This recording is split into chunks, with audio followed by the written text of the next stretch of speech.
Good morning. Greetings. First of all, I'd like to invite our guests, today's participants, Mr. Jan Rafa Lupoměský, former advisor to the President of the Czech Republic and political analyst. Next, Mr. Goran Andrijanić from Croatia, a columnist for television in Poland, the Politika portal, and the weekly Trzeci, among others, and Mr. Michał Ossowski, editor-in-chief of the weekly Solidarność. I'd like an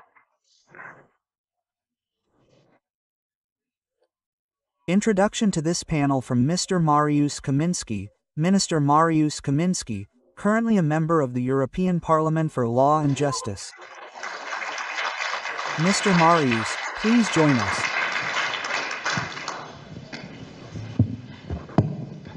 Ladies and gentlemen, I'm very pleased that, as representatives of the LKR, which is co-organizing the Poland Great Project Congress, I can announce this panel. This panel is dedicated to the 3Cs initiative. The 3Cs initiative is incredibly strategically important. It has enormous potential for the future. It is a very challenging project, ladies and gentlemen. We all remember 2015, when our President Andrzej Duda and Croatian President Kolinda Grabar-Kitarović announced the 3Cs initiative. This was an extremely promising start. 13 European Union countries joined the initiative. From the Baltic states in Northern Europe to the Balkan states in Southern Europe, the governments of Ukraine and Moldova expressed interest in the initiative, and U.S. President Donald Trump, during his term in office, publicly supported the project politically, also considering it strategically attractive for the United States.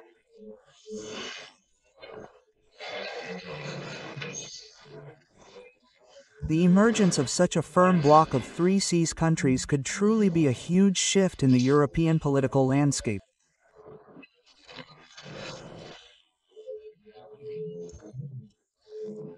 It seems that political and economic cooperation between the countries known as the East of the West, as countries located between Russia and Germany, is of exceptional strategic interest. However, as I said, it is very difficult to implement. On a political level, the vast majority of countries that have joined the 3Cs initiative perceive a real threat from Russia. Although here, we have to be honest, extremely painful issues, for example, in the case of Hungary, which I deeply regret in the case of Slovakia under the Fico government. When it comes to the perception of Germany's role in Europe and the threat of German political domination over the part of Europe where the 3Cs initiative is located, our perspective is not viewed so strongly by other countries either. So, unfortunately, the political foundations themselves seem too fragile for this bloc to function effectively, but we are also left with the entire economic sphere.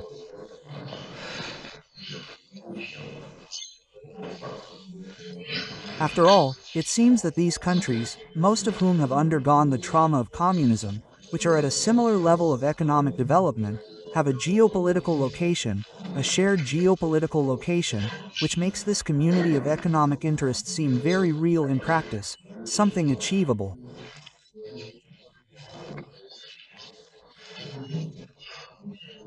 The first initiatives have been implemented, these major infrastructure initiatives related to transport, which will open up opportunities for a great trade and economic revival along the north-south axis.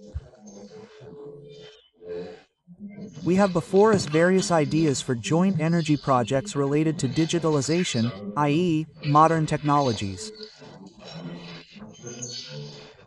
So this space for real, practical economic cooperation, these historical ties that exist, cultural ties that exist, and this shared geopolitical location, I think it offers an opportunity, and certainly a huge potential for real action, which, well, can bring great benefits to both the member states and, I think, Europe.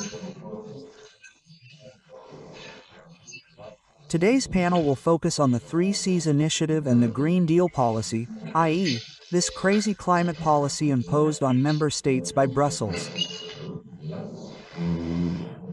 We are very pessimistic about the consequences of implementing climate policy for our economies, for our agriculture.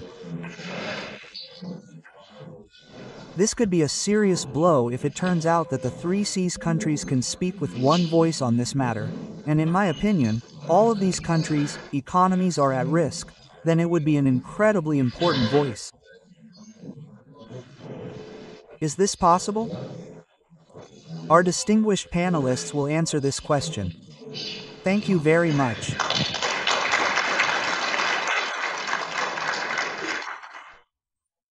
Thank you very much, Mr. Minister, for this excellent presentation of the topic and for introducing our panel. As has already been mentioned, the 3Cs initiative group consists of 13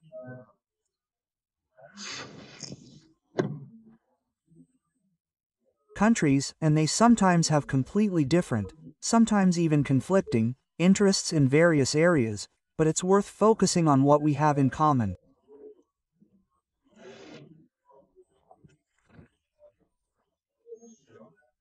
The biggest problem, however, is that such alliances are built on mutual trust. The question is, can we trust someone we don't know? The problem is that we know nothing, or very little, about each other.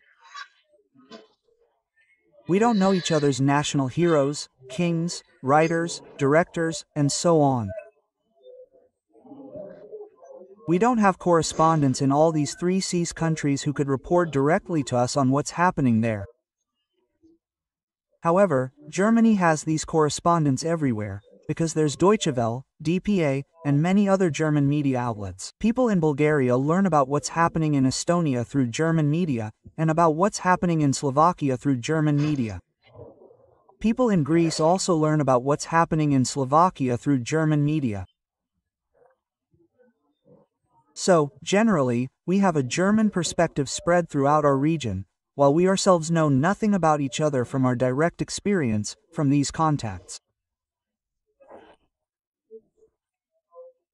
That's why it's very good that we have guests from both the Czech Republic and Croatia among us, because it would be worth hearing the Croatian and Czech perspectives on this 3Cs initiative, because we know what we think about it. But what do Croatians and Czechs think? Goran Andrijanić, what is the reception of the 3Cs initiative in Croatia?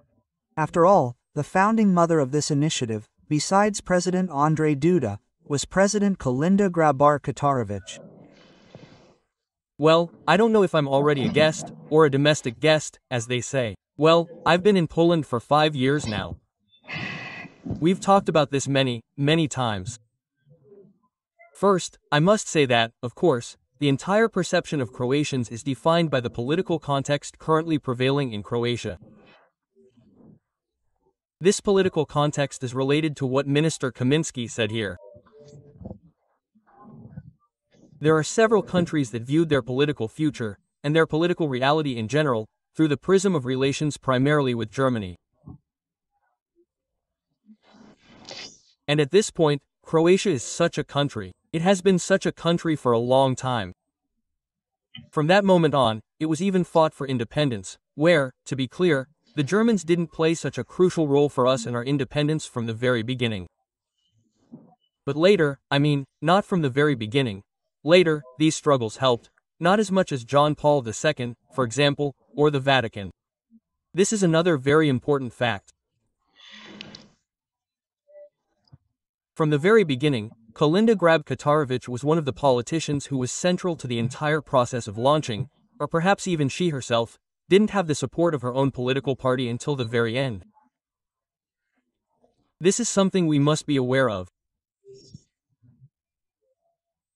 I mean, the co-organizer of the event is the KL, so I can criticize, I even should criticize, the European People's Party, but the HDZ, the Croatian Democratic Community, is part of the EP, and there we know well how it is in their context, the EPLU, and who defines whose policy. Well, Germany, first and foremost. From the very beginning, she herself was in a situation where she had to prove the validity and benefits of the entire initiative. This changed over time, but it was also related to the Germans' relationship with the entire initiative. As we well know, at one point, even Berlin began to view the whole situation a bit differently, and there was a bit more goodwill shown towards the initiative. Then the situation with the Croatians changed as well. At this point, the situation is such that Croatia is once again governed by the Croatian Democratic Community, the Croatian Democratic Community, the Croatian Democratic Community, the Croatian Democratic Community, with Prime Minister Andrej Plenković, who is more or less a typical Prussian politician. There's nothing to discuss. This is where we need to be. We need to be clear about all this, and I would say that the situation is such that at the level of declarations, everything is fine, but when it comes to specific actions, there are already problems, and there have been for a long time. And of course, now there is a problem because in the meantime, there has been a change in Poland itself, where Poland, which was, and was looked upon as, the leader of the entire initiative, the political context has changed, and this role, the main role it already had, is now being somewhat questioned, right? So in this sense, I would say that the Croatians are, in some way, waiting for some external initiative. Well, I would say so.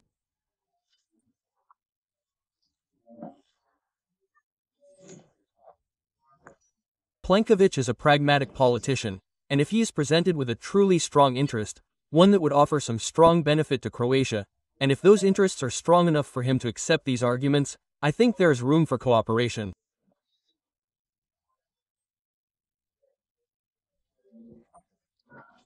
The democratic community itself is not such a monolithic political body either. We also need to be aware of this, because I know it's good that within the party itself, which at the moment, I'm talking a lot about this party, it's currently quite firmly in control of the entire political situation. There are many, many people who have very good relationships with all of Central Europe and with the 3Cs initiative. So there's definitely room for cooperation here.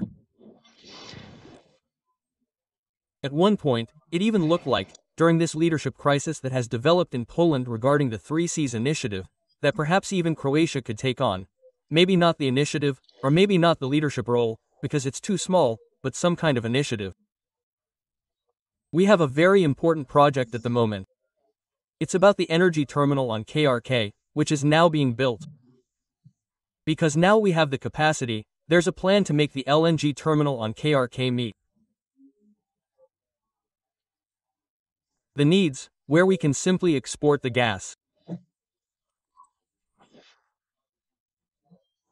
And this is, for example, considering how in all these maritime plans, this terminal has always been one of the key points of this strategy.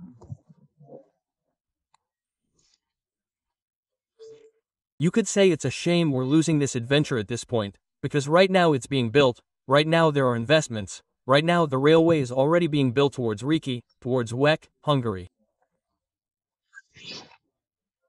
And yes, there's also the problem that the initiative, or perhaps it's being overshadowed by relations with Hungary. We currently have very poor relations with Hungary. Well, there really is a problem there, and around this gas issue and all the energy companies heading towards Croatia and Hungary.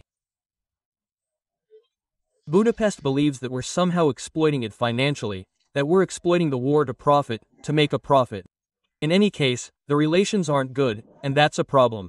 It's a problem because whoever is our biggest partner, in terms of context, maybe at this point, whoever has the right to be Hungary, should be Hungary.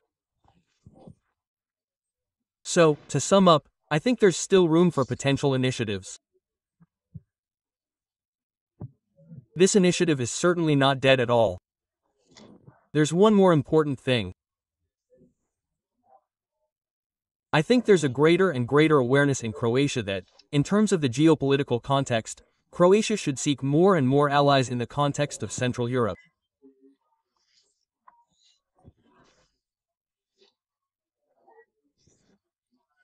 There's already a certain distrust of powers like Germany or France, because we've already had this experience, and I think there's always the best, and I think there's potential here.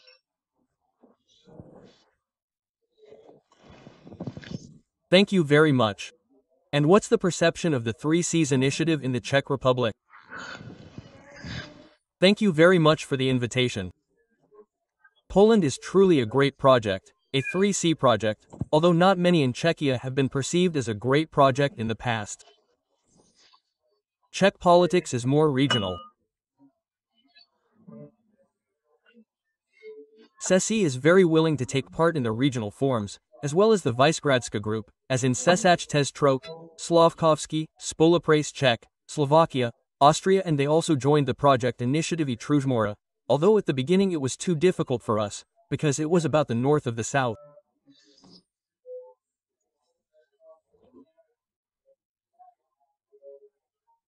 Good, but the two flagship projects of Trójmorze, Via Baltica and Via Carpatia, are not related to Czech Republic and Slovakia, so I wanted to know about this project from the beginning, but I did not know about it at the beginning makes sense to us.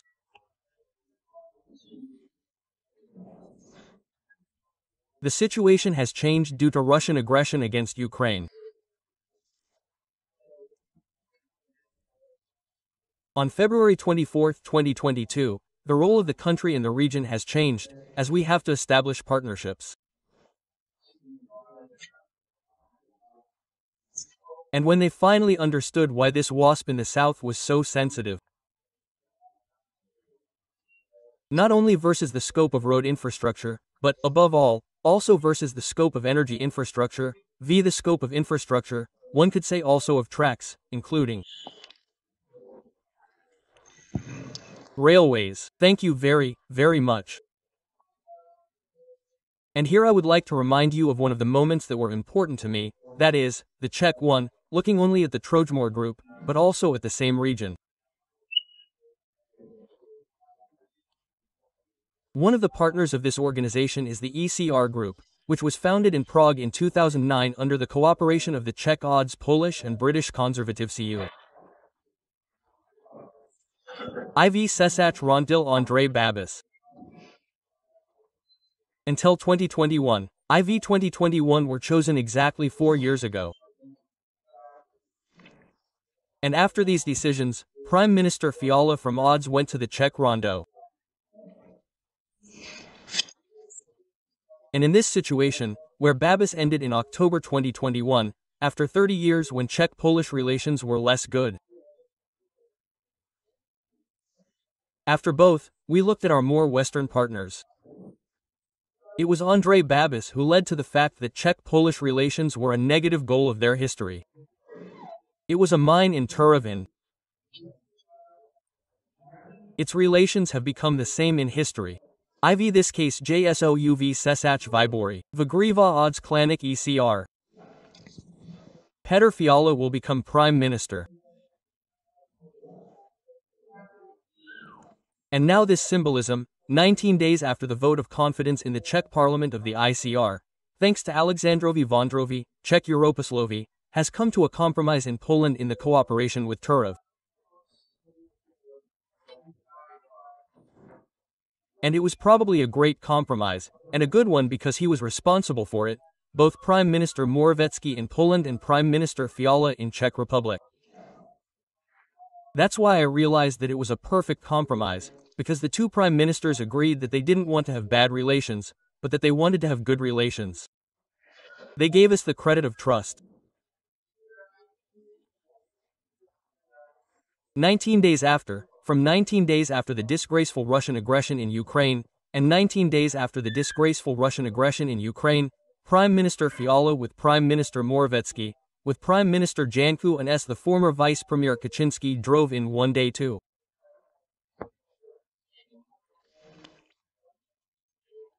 Kajev's old town.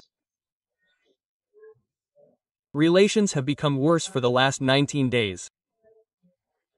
And because of this, I have discussed this here also in the context of Trójmorze.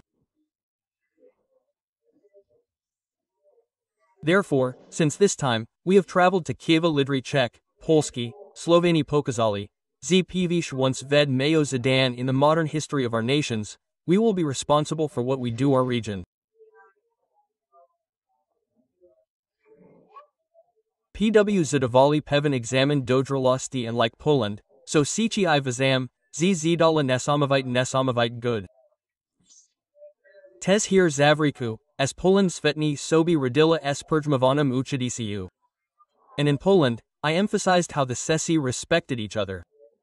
It is important that the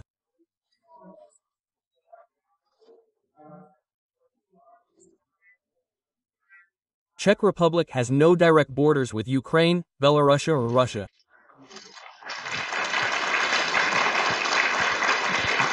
Thank you. Prikazi klek in Sesach, because it's not my fault, it's not my fault. And since then, they have become very interested in what is going on in our region. They were very interested in the initiative Trójmorze Viseznej say they're Visolali so pro forma director of the department at the same time as a vice minister, but glad in lower ranks. From this point of view, it is only about this project, but also about others.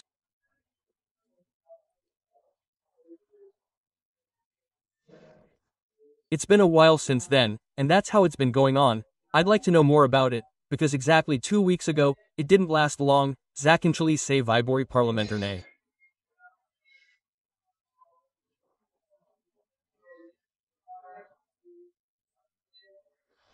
Many years have passed since this great situation for the ICR Group, which is our partner here, who led odds in these regions and to the management of Andrzej Babis. This is practical.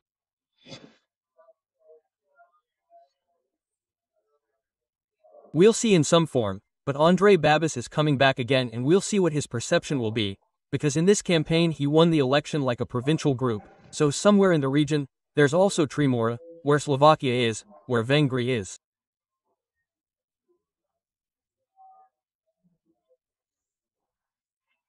Practically speaking, the Czech Republic needs to be addressed in such a way that the Czech Republic and its president and the Visegradskij group froze the Visegradskij group a bit, so that it would simply not be possible for Slovaks and Slovaks to be there. Vengry forsovet svůj point vidění on what is going on behind us, beyond our western borders. But if I were you, I wouldn't be as skeptical as many Western commentators. Andrzej Babis is focused on his own interests, but also on the interests of the Czech Republic. He is here as well as this region for us and you live in it as well. And I'm sure it's true that it will be our policy, but that it will be more in the same direction as our current national policy, because of the Hanbian aggression against Ukraine. It is absolutely clear that you have alliances here in this region we need.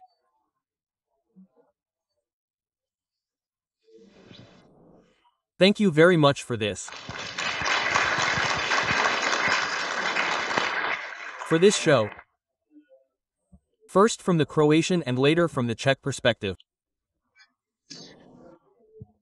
The Three Seas initiative has a problem like that fairy tale about the crane and the heron, who can't get together. The whole point is that 2 of them have to want it at once, whereas here, 13 have to want it at once.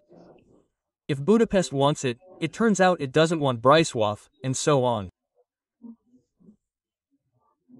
Therefore, we need to find some point on which all 13 countries would express the same attitude. That means a common minimum on which we can agree and advocate together on the European Forum. And could this new Green Deal, this climate policy, an energy policy based on climate principles, be such a thing?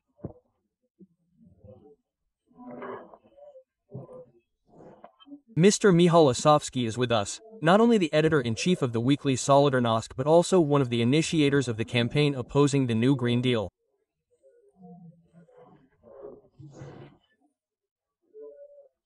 And do you think this is truly something that can unite the countries of our region, and why should it unite us today? Good morning, I warmly welcome you all, thank you for the invitation. Ladies and gentlemen, I definitely agree.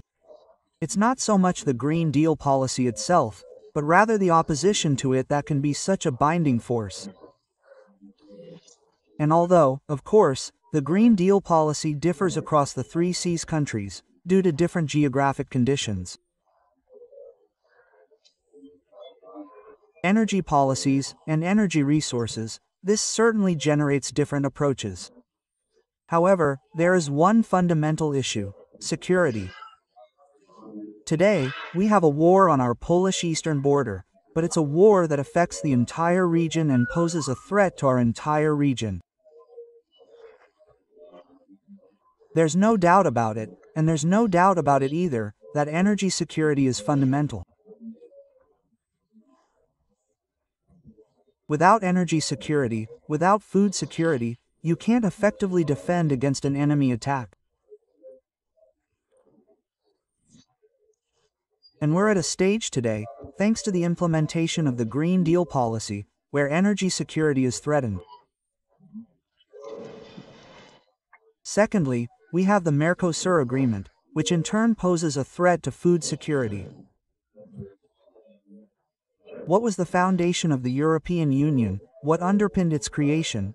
The European Coal and Steel Community, Euratom, was, above all, securing European markets.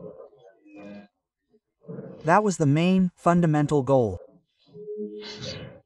And it was with this assumption in mind when Poland joined the European Union that there should be security, less military, because that was the responsibility, but economic security, protection of its own markets. What's happening today, the direction the European Union has taken for some time, is the negation of this idea. The Green Patch is precisely such a foundation, such a fundamental example showing how much the idea of protecting one's own markets is being contradicted by pushing energy security outward.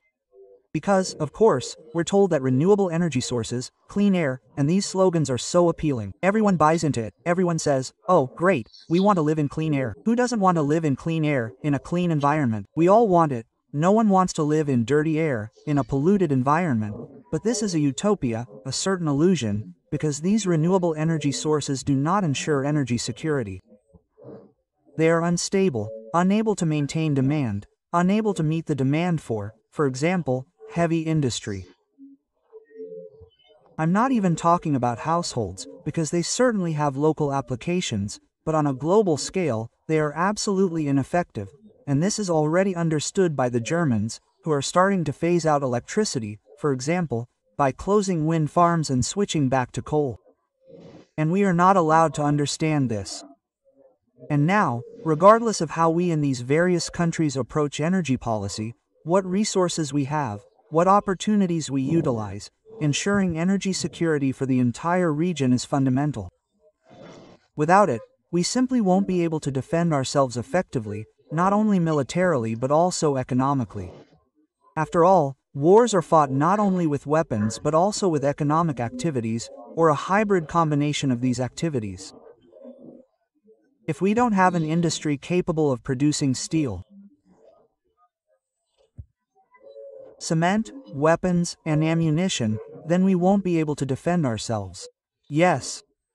And these two are interconnected, and we won't have heavy industry without a stable energy source because we simply won't be able to produce, we won't be able to sustain these enterprises, and that's what's happening today. Look, today, we're closing a mine, that's one thing, because we're being told that coal is some very dirty energy. This is fundamentally untrue, because coal hasn't been a dirty energy for years. Poland, for example, has large coal reserves, it could still use them. Some countries have nuclear power plants and benefit from them. I'm talking about countries where Poland doesn't have a sea. Poland will be one of the most, if not the most, burdened countries when it comes to the Green Deal policy. Because we don't have nuclear energy. They're telling us to close coal mines, which means we're moving away from coal energy. So what are we left with? Wind turbines and photovoltaics. The problem with photovoltaics in our latitude is that when they're needed, the energy from the photovoltaics is needed, but the sun isn't shining, and then we don't have it. This is a huge lie, a huge myth, created, for example, with heat pumps, where we have many citizens convinced that they have to install heat pumps in their homes because it would be cool. Heat pumps consume a lot of energy. So we had to install photovoltaic panels, and that's all well and good, except that when a heat pump is needed, it's needed somewhere between October and May, And then the photovoltaic panels don't produce energy because there's no sun. When they produce energy, the heat pump isn't needed. So they came up with the idea that we'll install energy storage facilities. And that's another absurdity, because there's no energy storage facility that can hold this energy from October to March. There isn't. It's technically impossible, right? And we're constantly being deceived. And this is happening at the household level. Now let's apply this situation to industry. How will we sustain heavy industry, or industry at all, if we have such an unstable energy source? So it's happening, our cement plants are closing. People are moving out, and we're importing cement today. Our steel mills are closing. But we need steel, we need cement. Where are we supposed to get it? We have to source from outside. The Mercosur agreement, another example.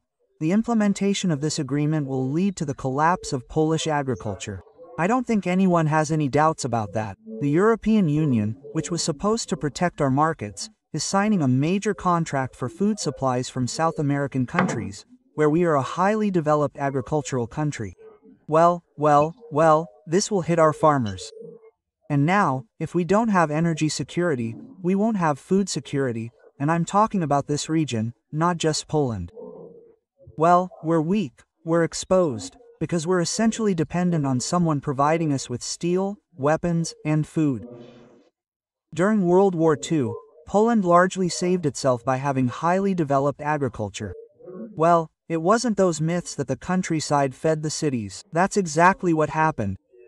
People were able to feed themselves precisely because they could produce food. If we don't have agriculture, we won't be able to produce food, and I believe that.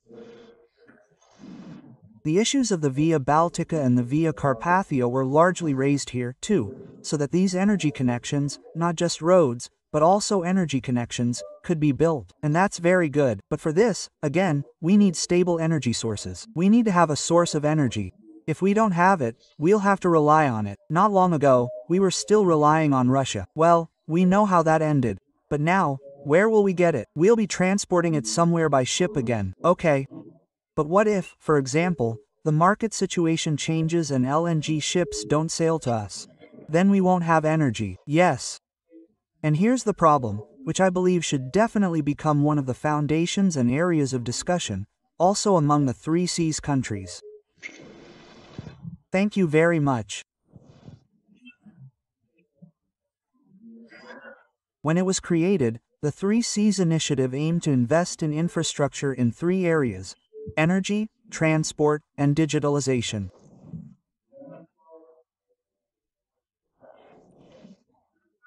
But let's note that it was also an investment in our security, because these are key elements of the country's resilience structure: energy, transport, and digitalization.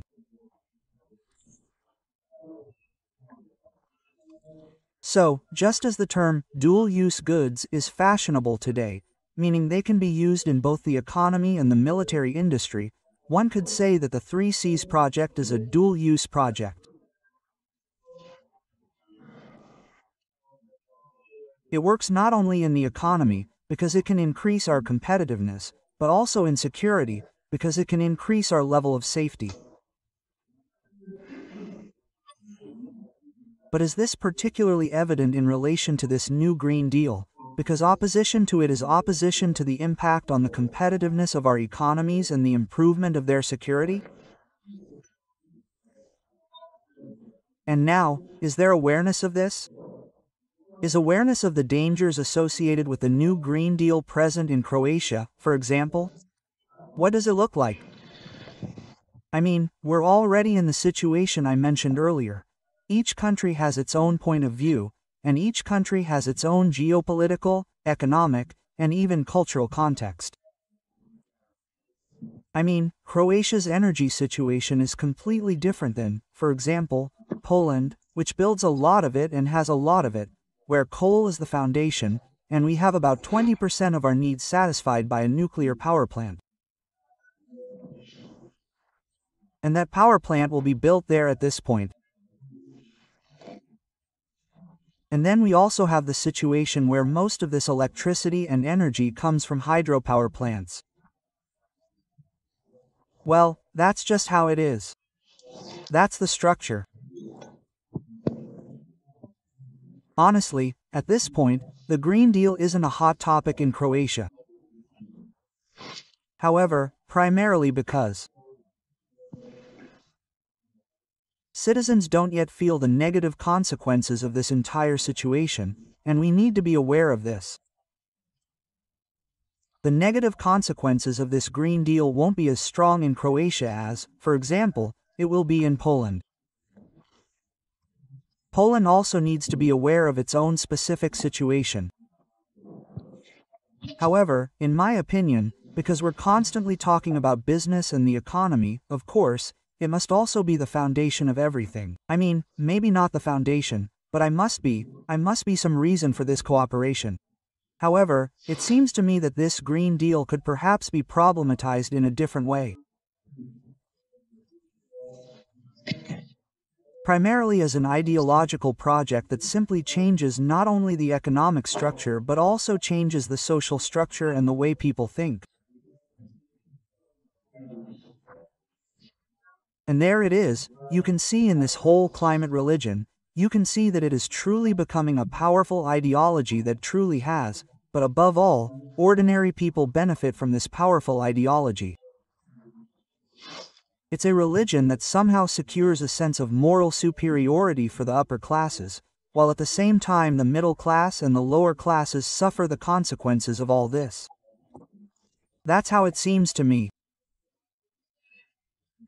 It also seems to me that this 3C space, this Central European space, is unique precisely in the sense that these ideologies haven't yet fully dominated popular consciousness.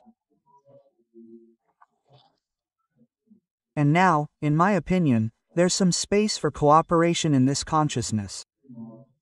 Of course, it has its own, very specific political format. In a sense, we need to oppose the centralization of the European Union. We need to recognize the dominance of a single economic and ideological interest in the community of sovereign states, as it should be. Yes. I think there's room for that here too. And Mercosur is also very important, a very important topic. Because, for example, it's the topic of food security. That's not even discussed in Croatia. And this is, for example, a situation where we need to find a channel, where we need to raise awareness. Well, I do what I can as a journalist. I write about these things in Croatian, and I also write here in Poland, but I write in Croatian. However, my reach is limited. But in any case, we simply need to somehow, because here in Poland we have a very good situation, the Solidarity trade union, which somehow raises certain issues that later find their political expression in party life.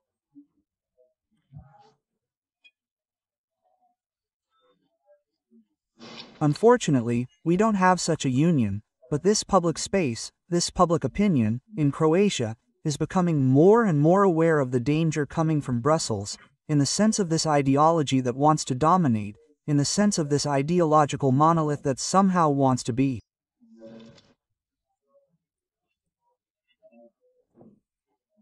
forced, and therefore, of course, it's about the interests of very specific countries and specific, powerful parties. So I think there's room for cooperation here. And there's something else I wanted to say, but I think I forgot.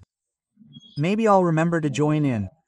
Okay, in that case, if you'll... Excuse me, it's a security issue. I mean, we're here. Croatia is in a very specific situation. I mean, to be clear, we're also at risk from everything happening in Ukraine. Because we have a neighbor, a country called Serbia, which attacked us in the 1990s and simply wanted to destroy us. Serbia will continue to implement very dangerous policies. It has its mentors, primarily Moscow, and it has its president, who played a bit for Blulia, a bit for Putin, but more or less, it's still a factor that is a factor of destabilization in this part of Europe. I won't say in the Balkans, I won't say specifically in the Balkans, because, well, Croatia isn't Balkan, but in this part of Europe, and it also needs to be aware of that. I think Poland can also be a bit more aware of that I need to find some allies. We also have, speaking of babies and his elections, a post-communist president, Milanovic, who also looks out for his own interests first and foremost, and Croatia's interests second.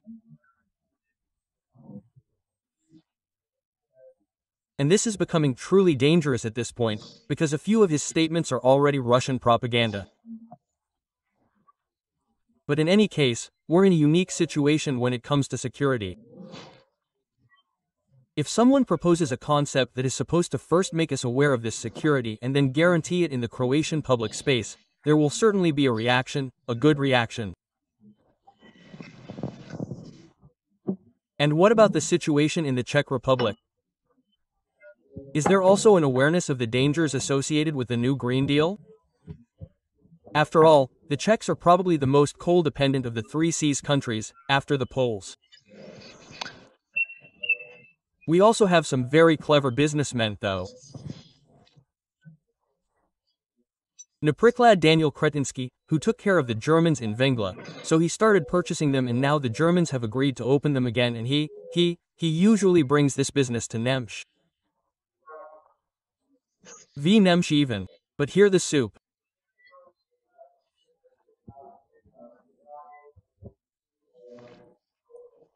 In Czech Republic is the Green Deal and the opposite of political camps, although I noticed something interesting in Czech Republic that I knew from Poland, which here in Poland also shows that 2 political camps are accused of who really implemented this Green Deal.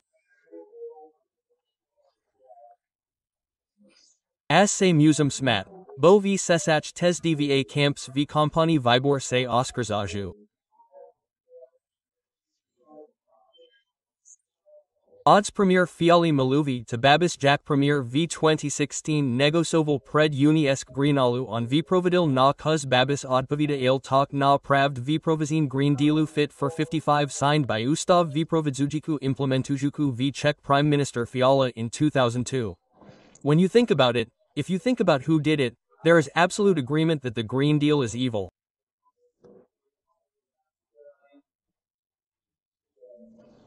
Je sekave. It is tes v politis. It is important that if this is the enemy, it is the European administration, because there are several powerful countries that disagree with the Green Deal. I think that the elections to the European Parliament have shown that the majority of even MPs have no positive attitude towards the Green Deal. What is the only reaction to this is that we will eliminate this Green Deal so that it would not be so bad. Nothing to nezmeni nati, the Green Deal is bad. It's very bad for the Czechs and I agree that it is also a predevsekim ideological project, so I don't have to deal with it. Well, the European Union is more concerned about our competences in Czech Republic, Poland, Chorvatu and we are on the Green Deal and we are looking at the ECJ. Now I don't know how to use ETS system. Yes, ETS. Well, first or now, my friend, the European Court of Justice does not have any information about the states that would not be able to do so. The European Union can only introduce taxes if there is their absolute consent.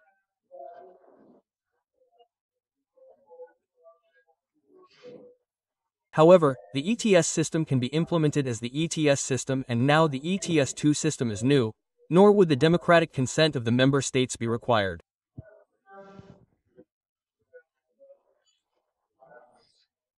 So in the Czech Republic the Green Deal is not really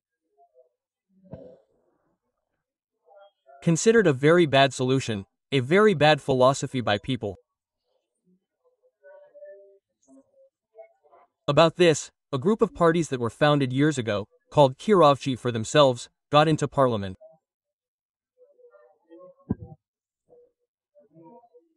But Kirovci is only that he could drive on the highways.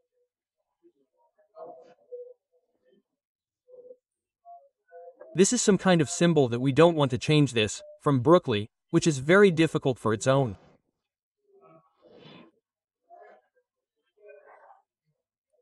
Sake. 25 years ago a United States meli udalot 27% na celkovém GDP svetovom.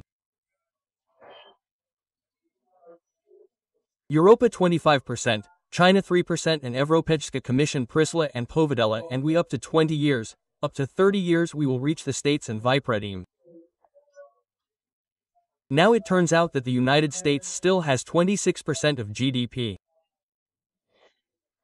Well, China has 16 and Europe has 16. And this is something that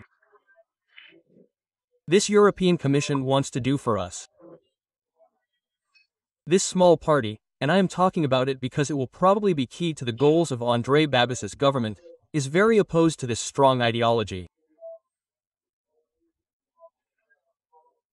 This part of the campaign that has been created by Ursula von der Leyen is that it would be a great place for roverists.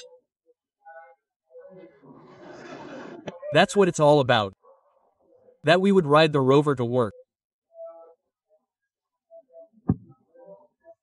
Therefore, this party, which is named after the leadership for itself, represents something more than just a way of moving, but a way of thinking.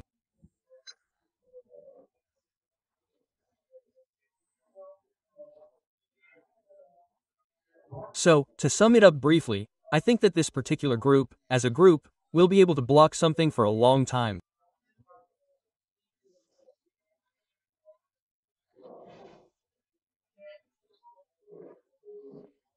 It's not the same thing as something else, but it's a certain stage that we've reached, and because our group is the same president of the European Commission, it's not a big deal, but it's also a bit of a success, because it's really a lot, much worse. So I have some potential for this as well as the current region for Brooklyn, and Uwazam, Z without V Zeladu on it, KDOV Sesach Rondi, Sichi JSOU Prigotovani Bajavat Zayu Ne Sprava. And this is the last digression. A about Sesach Se Maluvi, Z Sesi JSOU Navasimi Euroscepticami v European Union. A. This is not the truth. We don't call it Euroscepticism, we call it Eurorealism. We are the newest Eurorealists. So, if we don't have any ideas from Brussels, we're not sure, because we wanted to go somewhere from the European Union. The European Union is also ours, and we have the right to use common sense, because our region has the lowest common sense.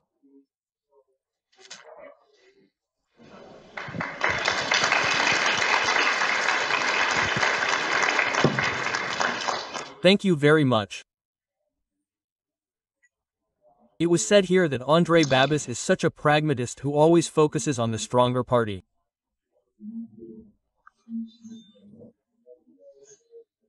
A similar point was made here about the Prime Minister and President in Croatia. So if they were to focus on anyone in Europe, it would obviously be Brussels and Berlin. And here, Poland isn't an alternative they could choose, but Washington and America. Yes.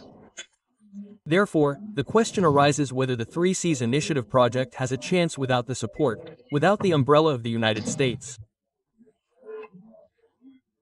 It's clear that it gained momentum after 2017, when Donald Trump was in Warsaw, when he gave his support to the initiative. Interestingly, I don't know if you're aware, but most of the various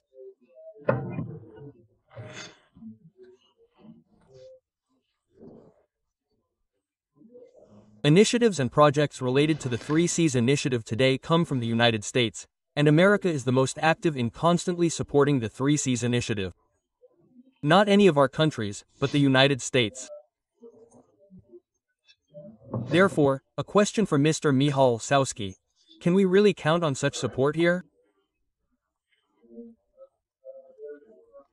Especially since Donald Trump, when he spoke about this monster with two tails that is destroying the West, one of the tails of this monster was precisely this climate policy, the result of which is the new Green Deal.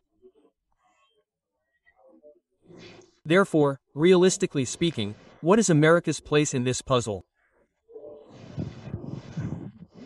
I mean, crucial, and not only for the Three Seas Initiative, but for Europe as a whole.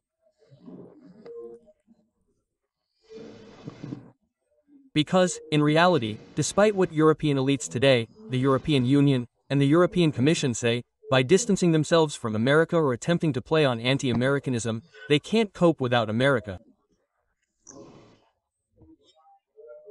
And this is evident, for example, in the case of the armed conflict in Ukraine. Not so long ago, we had many large, grandiose announcements about how we would build an encore, how we would have to cope on our own, because after all, we, here in our own backyard, will have to deal with Ukraine. And it turned out that they didn't. Well, America had to, must get involved, and the main, key elements of these talks aimed at peace, and an end to these hostilities in Ukraine. In any case, they are still taking place between Russia and America, with Ukraine somewhere in between, to a limited extent. Of course, Europe is invited, but it's more as a guest, or, well, simply a matter of convention, rather than real influence.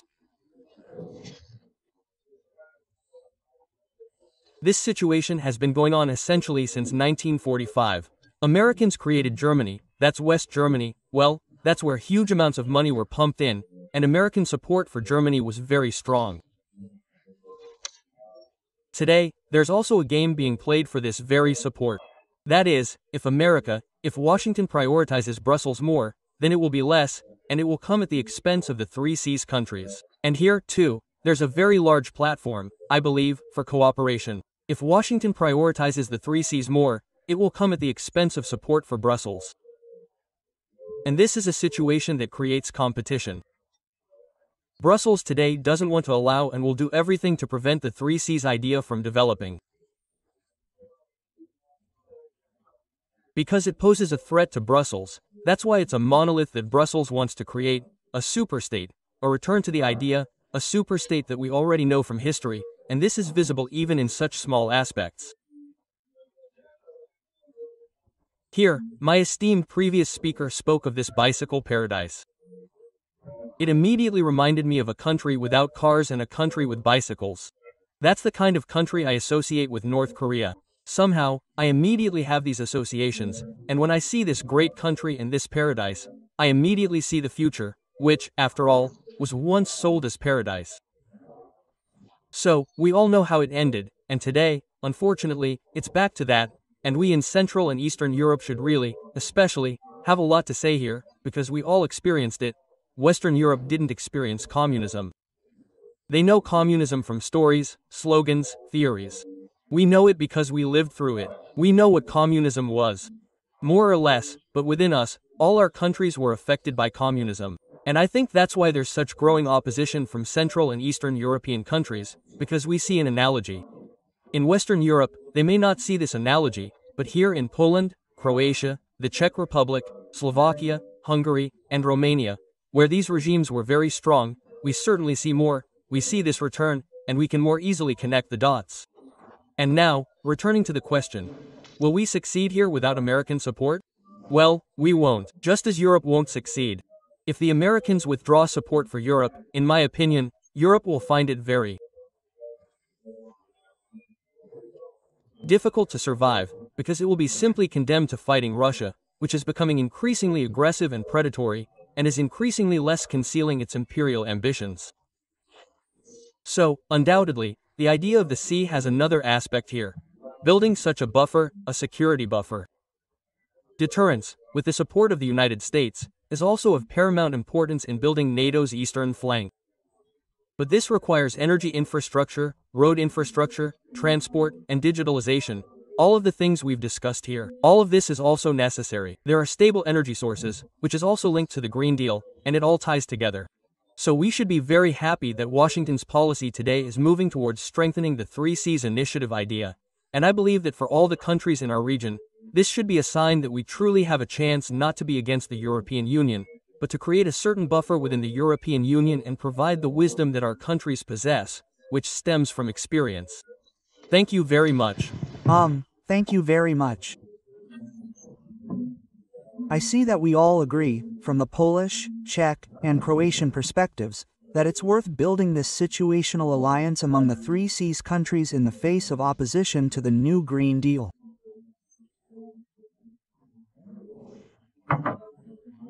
And perhaps it would be worthwhile to suggest to President Karl Nawrocki that he build this type of alliance among the countries in our region.